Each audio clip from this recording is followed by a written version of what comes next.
untuk anak didik kalian semuanya. Handphone di depan jangan dimainkan.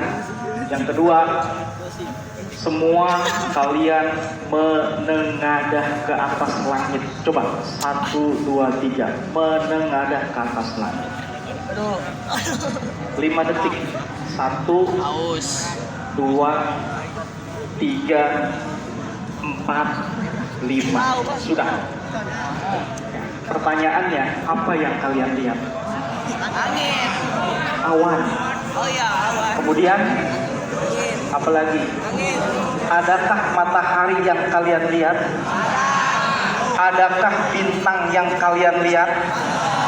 Adakah bulan yang kalian lihat? Burung-burung berterbangan kalian lihat? Tidak ada. Tuh katanya. Oke, baik, kita mulai. Assalamualaikum warahmatullahi wabarakatuh. Alhamdulillahi rabbil alamin. Allahumma salli wa sallim wa barik ala sayyidina Muhammadin sallallahu alaihi wasallam. Amma ba'du. Qala Allah Ta'ala fi kitabihil karim wa huwa asdaqul qailin. A'udzu billahi minasy syaithanir rajim. Bismillahirrahmanirrahim. Subhanalladzi asra bi 'abdihi lailan minal masjidil haram ilal masjidil aqsa alladzi barakna haulahu linuriyahu min ayatina innahu huwas sami'ul basir. Al-ayah. Sebelum memasuki topik dari agenda kita pada pagi hari ini, yang pertama salam takzim selalu yang sama-sama kita muliakan Bapak Kepala Sekolah Bapak Dadan Setiawan SSI MPD. Kita doakan pagi yang penuh barakat, Jumat akhir daripada bulan Rajab yang sebentar lagi kita akan memasuki bulan Sya'ban. Allahumma barik lana fi Rajaba wa Sya'bana wa balighna Ramadan. Ya Allah, berkahilah kami di bulan Rajab terakhir Jumat ini ya Allah, dan berkahilah kami di bulan Sya'ban yang akan datang. Sampaikanlah kami wa balighna Ramadan, sampai kami bisa menunaikan ibadah puasa insyaallah. Kita doakan kepala sekolah mudah-mudahan diberikan kesehatan, amin, diberikan panjang umur, amin, dimurahkan rezekinya, amin, dan dilancarkan akan segala urusannya, amin ya rabbal alamin. Salam taklim hadratul mukarramin, Bapak Ibu guru yang sama-sama kita muliakan, para staf yang mudah-mudahan Allah berikan selalu keberkahan lahir maupun batin, amin amin ya rabbal alamin. Hari ini tanggal berapa dalam hitungan Hijriah? Sampai tahu? Tanggal berapa hari ini pada hitungan kalender Hijriah? Sampai tahu? Tanggal 2 Isra Mi'raj tanggal berapa dalam hitungan Hijriah? 27.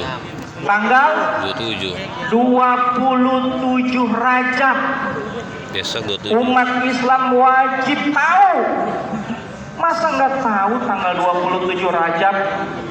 Artinya inilah akhir fase di mana kita hidup di akhir Jumat yang terakhir daripada bulan Rajab. Ada satu keajaiban, satu peristiwa besar yang Allah abadikan dalam Al-Quran.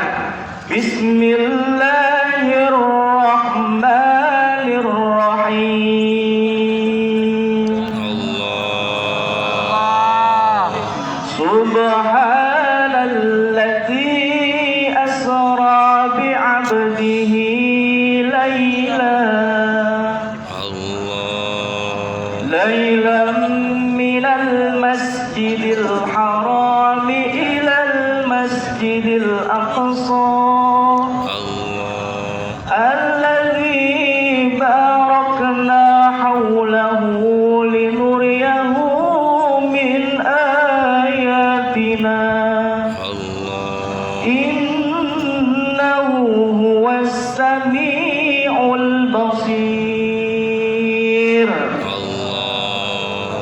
Siapa yang tahu artinya? Siapa yang tahu artinya? Tadi sudah dibacakan oleh ukti kita. Ukti kita siapa? Saudari Azka. Sudah dibacakan. Subhanalladzi maha suci Allah, alladzi ismun mausul, yang asra memperjalankan bi abdihi, hambanya, lailan, pada satu malam, minal masjidil haram ilal masjidil aqsa, dari masjidil haram Makkatul Mukarramah ilal masjidil aqsa, sampai Palestina, Yerusalem pada saat itu. Allazi barakna, yang telah kami berkahi sekelilingnya, haulahu linuriyahu, dan akan kami perlihatkan tanda-tanda min ayatina, kekuasaan kami Allah Subhanahu wa taala. Innahu huwas samiul basir, sesungguhnya Allah Maha mendengar apa yang kalian kerjakan dan Maha melihat. Itu ayat yang sering dibaca pada saat peringatan Isra wal Mi'raj. Pertanyaannya, apa arti daripada Isra wal Mi'raj? Apa arti dari Isra wal Mi'raj, saudara-saudaraku? Isra yang pertama, menurut pengertian bahasa, dengarkan. Isra menurut bahasa artinya perjalanan di waktu malam. Perjalanan di waktu malam itu Isra. Ada seorang wanita jalan-jalan di malam hari, disebut Kunti. Wanita jalan-jalan di malam hari disebut Kunti. Isra. Budaya jalan-jalan di malam hari disebut budaya lagi Isra. Pak Dadan jalan-jalan di malam hari, Pak Dadan lagi Isra. Ya, Isra berdasarkan menurut bahasa, Isra artinya perjalanan malam hari. Itu konteksnya. Yang kedua, kata yang kedua yaitu Mi'raj. Mahwal Mi'raj, apa itu Mi'raj? Mi'raj menurut bahasa artinya sulamun, yaitu tangga, jembatan, atau alat untuk dipakai naik. Itu namanya Mi'raj. Jadi kalau kita artikan Isra wal Mi'raj adalah perjalanan di malam hari seorang hamba Allah yang bernama Nabi Muhammad sallallahu alaihi wasallam dari Masjidil Haram Makkatul Mukarramah sampai Masjidil Aqsa Palestina Yerusalem, kemudian beliau dimi'rajkan oleh Allah Subhanahu wa taala sampai Sidratul Muntaha. Itu namanya Mi'raj, bertemu langsung dengan Allah Subhanahu wa taala. Dalam sebuah kisah di dalam kitab Dardir diterangkan sebab musabab, di mana Allah mengisrakan dan memi'rajkan baginda Nabi Muhammad sallallahu alaihi wasallam, itu terjadi pada 10 tahun kenabian setelah beliau diangkat oleh Allah menjadi seorang nabi, dan kemudian dinamakan Amul Azmi, Amul Uzni, atau tahun kesedihan. Kenapa disebut dengan tahun kesedihan? Yang pertama, beliau ditinggal oleh istrinya tercinta yang pertama. Siapa?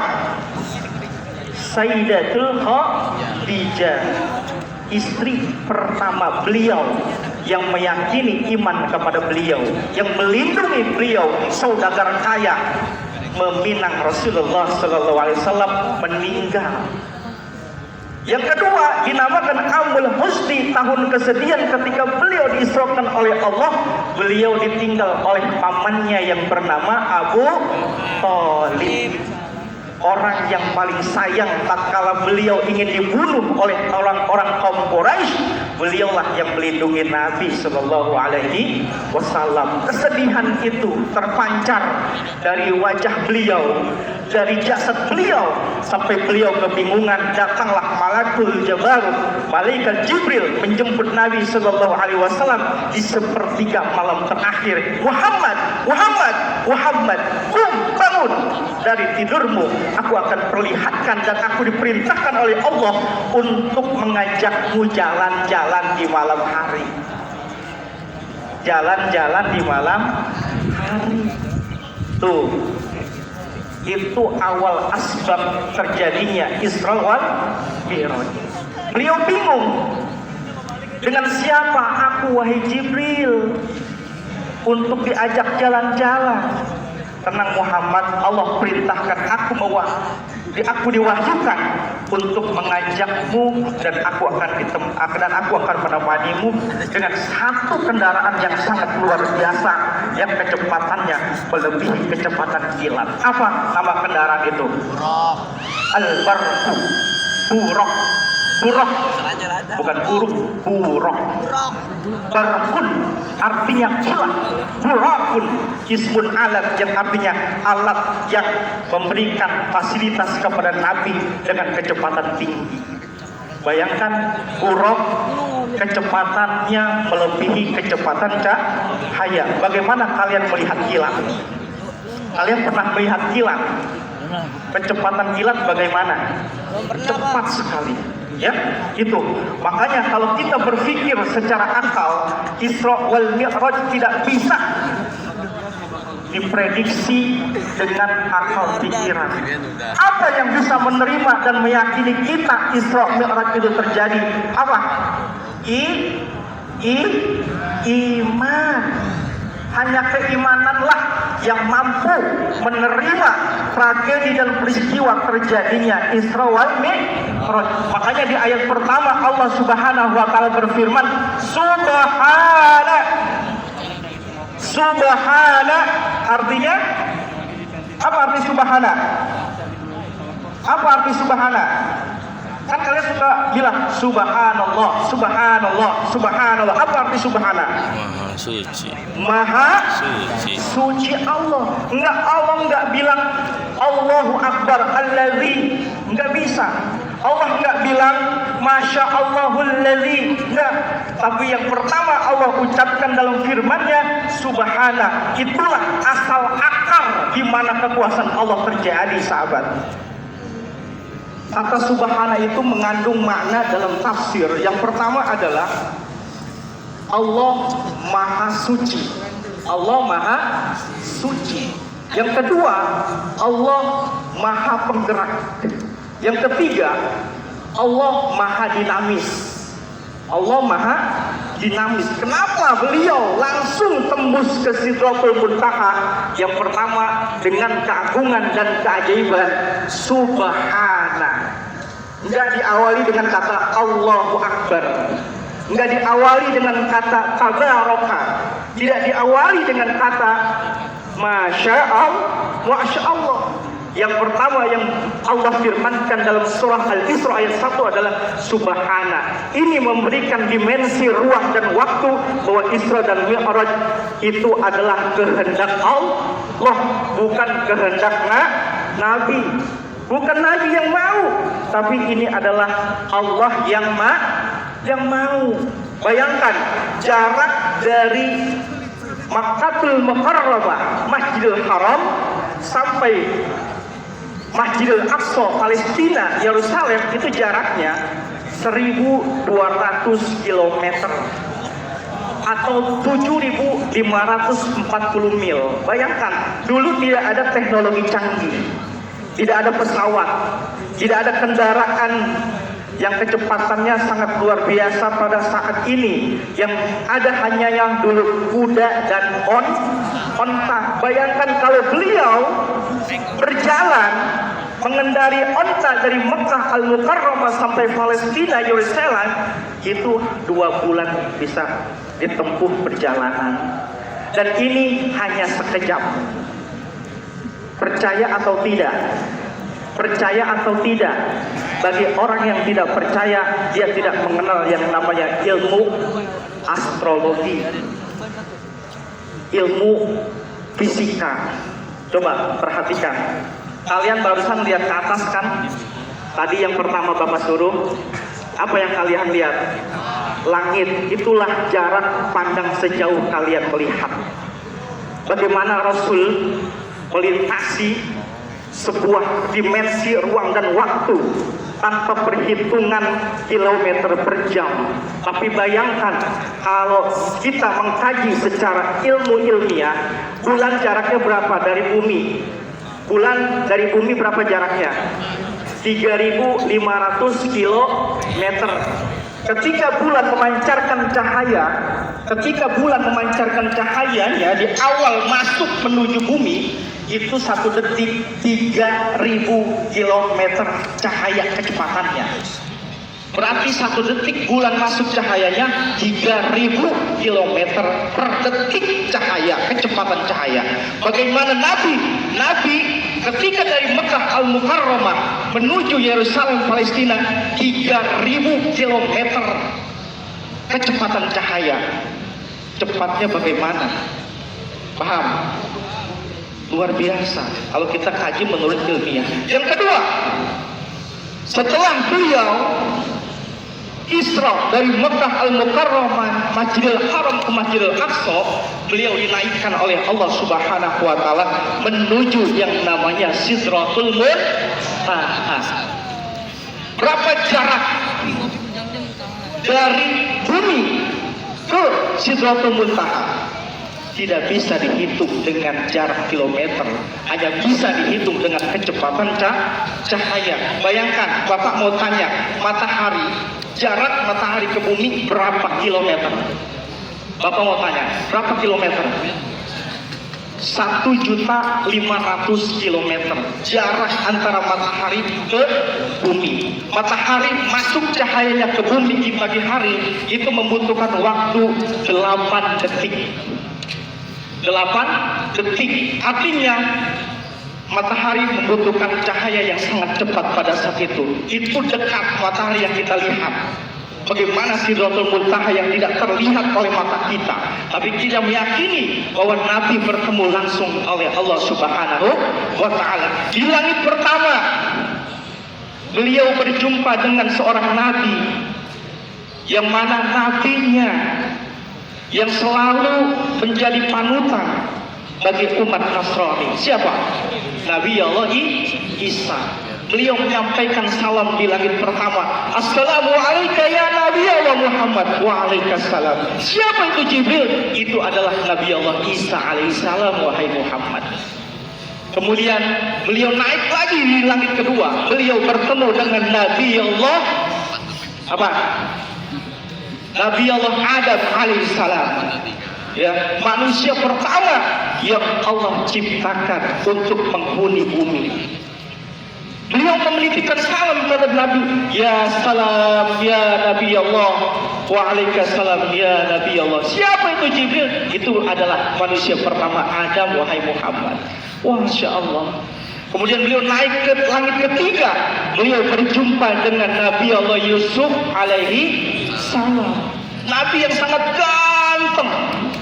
Ketika Zulaikha ingin menguji wanita-wanita pada saat itu di kerajaannya Firaun, maka terpesonalah wanita-wanita melihat kegantengan daripada Nabi Allah Yusuf alaihissalam. Saking terpesonanya, enggak kerasa jarinya teriris berdarah, saking gantengnya Nabi Allah Yusuf alaihi salam. Kemudian beliau melanjut ke langit keempat. Beliau berjumpa dengan seorang nabi yang dulu di dalam sejarah diceritakan sandalnya pernah ketinggalan di surga. Siapa itu?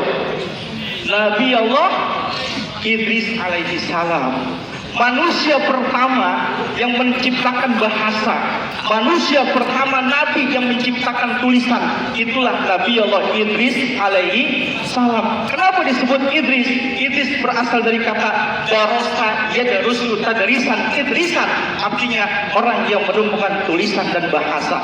Asal cikal bakal adanya ilmu pengetahuan dan tulisan dan bahasa yang digunakan oleh umat manusia di dunia, itulah Nabi Allah Idris alaihi salam. Yang kelima, Nabi naik ke langit yang kelima. Beliau berjumpa dengan Nabi Allah Yahya alaihi salam. Beliau berjumpa dengan beliau. Sampai langit ke-6 beliau berjumpa kepada Nabi Musa alaihi salam. Dan yang langit ke-7 beliau berjumpa dengan Nabi Allah Ibrahim alaihi salam. Sampai langit ke-7 Jibril nggak sanggup. Muhammad, saya nggak sanggup naik ke Sidratul Muntaha bertemu dengan Allah, karena kesanggupanku hanya di langit ke-7 menunggu bersama Ibrahim. Ya Nabi Allah Muhammad, engkau saja naik bertemu dengan Allah sana ke Sidratul Muntaha. Lalu bagaimana kekuatanmu melebihi cahayanya yang Allah ciptakan kepadaku, wahai Nabi Allah Muhammad? Jibril, jasadnya 100% diciptakan oleh Allah dengan cahaya, tidak sanggup menembus Sidratul Muntaha untuk berjumpa dengan Allah Subhanahu wa ta'ala. Siapa yang sanggup? Hanya Nabi Muhammad. Fauqa nurun, nurun fauqa nur. Beliau adalah cahaya di atas cahaya. Di sanalah beliau berjumpa dengan Allah, mendapatkan satu hadiah yang sangat luar biasa yang saat ini kita jalankan, yaitu sholat 5 waktu. Yang awalnya Allah berfirman, Muhammad, aku perintahkan kepada engkau untuk sampaikan wahyu yang aku berikan kepada engkau, untuk engkau jalankan sholat sebanyak 50 waktu. 50 waktu. Awalnya sanggup nggak? Sanggup nggak? Waduh, 50 waktu. Kalau Allah perintahkan 50 waktu, setiap 5 menit kita sholat. Aduh, capek nggak? Ya kalau bilang capek nggak capek, karena perintah Allah. Akhirnya Nabi nurut tuh. 50 waktu Nabi nurut. Ya udah, aku terima ya Allah atas perintah dan kewajibanmu sholat 5 waktu untuk umatku. Nabi turut bertemu dengan Nabi Ibrahim. Apa yang Allah perintahkan kepadamu, wahai Nabi Allah? Allah perintahkan kepadaku untuk disampaikan kepada umatku untuk melaksanakan sholat sebanyak 5 waktu. Silakan jalan, kata Nabi Ibrahim. Bertemu di langit ke-6, Nabi berjumpa dengan Nabi Musa alaihi salam. Apa kata Nabi Musa? Apa yang engkau terima dari Allah Subhanahu wa ta'ala? Aku diperintahkan untuk disampaikan kepada umatku menjalankan sholat sebanyak 50 waktu. Apa kata Nabi Musa? Ya Allah, kok engkau mau dikasih kayak begituan 50 waktu, kata Nabi Musa. Bayangkan umatku yang besar saja, umatku yang gagah saja nggak sanggup menjalankan sholat 50 waktu. Bagaimana umatku Muhammad yang kecil? Terus bagaimana? Engkau balik ke Allah, minta keringanan sama Allah untuk bisa dikurangi supaya umatmu lebih giat melaksanakan ibadah sholat. Baik, Nabi nurut, balik lagi ke Allah, balik lagi, turunin 40, diturunin lagi 30, sampai Nabi malu berjumpa dengan Allah. Terakhir yang beliau terima adalah 5 waktu. Sekarang yang Allah perintahkan kepada kita di dunia, bagi umat Islam, kewajiban itu harus kita turuti, harus kita penuhi, harus kita tegakkan, dan harus kita tunaikan. Sholat 5 waktu itu oleh-oleh yang dibawa oleh Nabi Muhammad SAW tatkala beliau berjumpa dengan Allah di Sidratul Muntaha dalam rangka mi'rajnya baginda Nabi Muhammad Sallallahu Alaihi Wasallam. 5 waktu, ringan nggak 5 waktu? Ringan nggak? Ringan nggak? Ringan ya. Tapi kok kenapa masih ada yang bolong-bolong? Ya, itu udah keringanan Allah. Bayangkan kalau Nabi masih bersikeras, nggak ketemu dengan Nabi Allah Musa sampai sekarang 50 waktu. Berarti berapa menit sekali kita harus laksanakan sholat? Ya nggak? Yang 5 waktu aja kita masih bolong-bolong, apalagi yang 50 waktu. Paham? Paham nggak? Nah itulah kenapa sholat sangat penting, karena inna awwala ma yuhasabul bihi abdu yaumal qiyamah sholatu. Karena pertama yang dihisab oleh Allah Subhanahu wa ta'ala pada hari kiamat seorang hamba adalah sholatnya. Allah nggak nanya masalah zakatnya, Allah nggak nanya masalah puasa, Allah nggak nanya masalah haji, tapi yang Allah tanya pertama kali adalah bagaimana sholat wahai hamba-hambaku. Kalau sholat kalian baik, kalau sholat kalian sempurna, maka seluruh amal ibadah kalian akan menjadi sempurna. Haji, zakat, puasa dan lain sebagainya akan ikut menjadi sempurna. Kalian sudah menegakkan satu amalan, yaitu sholat. As-sholatu ibadun din. Sholat adalah tiangnya agama. Maka kalau kalian meruntuhkan agama itu, kalau kalian meruntuhkan sholat itu, kalian telah meruntuhkan agama kalian, yaitu agama Islam. Paham? Allah memerintahkan kepada Nabi kalau kewajiban dan perintah itu bersifatnya wajib dan diikuti oleh umatnya, seperti contoh haji.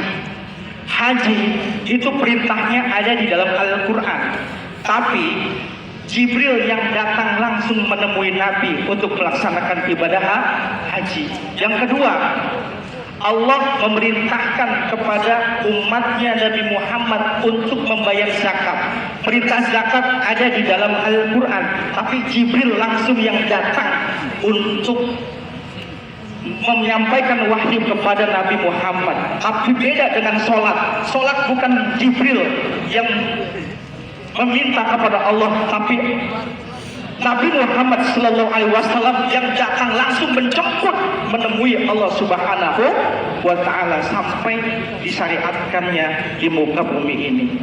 Anak-anakku yang bapak-bapak hambakan, mudah-mudahan pada pagi hari ini Isra wal Mi'raj menjadi satu momen yang penting bagi kita.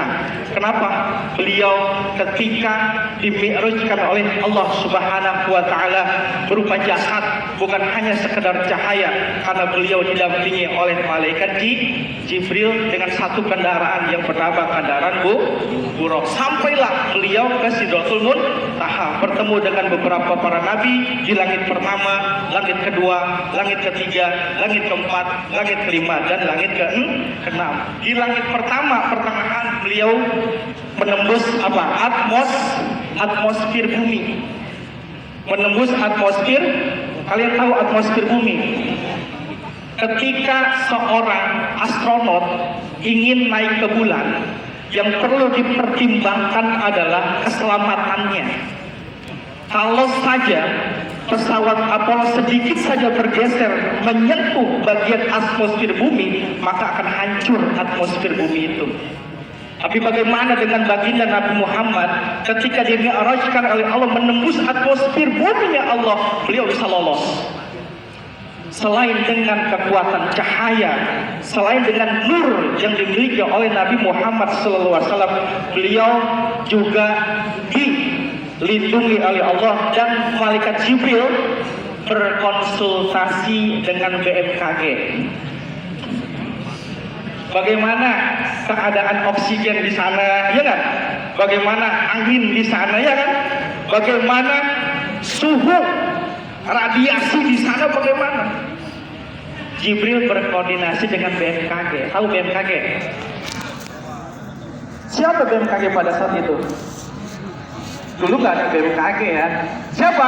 Malaikat Mikail. Jibril, Mikail, Israfil, Munkar wa Nakir, Raqib, Atid, Malik. Apa tugas malaikat Mikail? Mengatur tatanan kehidupan alam, termasuk rezeki, kemudian oksigen, udara, dan lain sebagainya. Makanya beliau bisa sampai menemui Allah Subhanahu wa Ta'ala, tembus atmosfer bumi sampai Sidratul Muntaha. Beliau dijaga oleh Allah Subhanahu wa Ta'ala. Kemudian Allah memerintahkan kepada Jibril, disampaikanlah kepada malaikat Mikail, jaga ini Muhammad, jangan sampai jasadnya hancur. Itulah sampai beliau kembali ke dunia, beliau hanya sepertiga malam saja. Lailah artinya sepertiga malam. Oleh karena itu, sholat daripada satu kesimpulan yang diambil dari Isra Mi'raj, yaitu pertama adalah sholat. Sholat adalah tiangnya agama. Makanya guru-guru kita, ustadz-ustadz kita di Yupentek selalu saja menekankan kepada kalian sholat.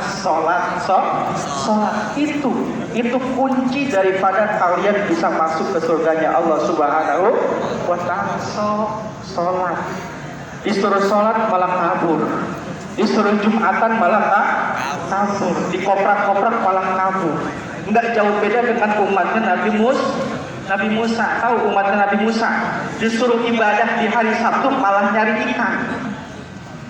Nabi Musa umatnya disuruh ibadah di hari Sabtu. Umatku, Allah perintahkan kepadaku, engkau dikasih kesejahteraan yang luar biasa untuk kaum Bani Israel. Yuk sholat setelah Allah kasih anugerah dan nikmat yang banyak.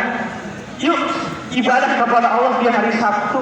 Apa katanya Bani Israel umatnya Nabi Musa? Saya mau udah kaya, gak ada urusannya sama Tuhan. Tuh, itu jawaban umatnya Nabi Musa, Bani Israel, orang Israel sekarang. Apa? Nabi Allah Musa murka, ya Allah, aku sudah gak tahu lagi bagaimana caranya untuk bisa mendakwahkan mereka. Maka terserah apa yang kau mau. Akhirnya Allah mengutuk umatnya Nabi Musa menjadi monyet-monyet yang hina. Qiradatan khashiyin. Mereka dikutuk jadi monyet-monyet yang hina. Makanya kalau nggak sholat nggak jauh beda sama umatnya Nabi Musa. Ya, disuruh sholat Jumat, wari, kabur. Nggak jauh beda sama umatnya Nabi Musa. Disuruh ibadah nyari ikan ke laut, udah dikutuk monyet. Untuk umatnya Nabi Muhammad masih punya sifat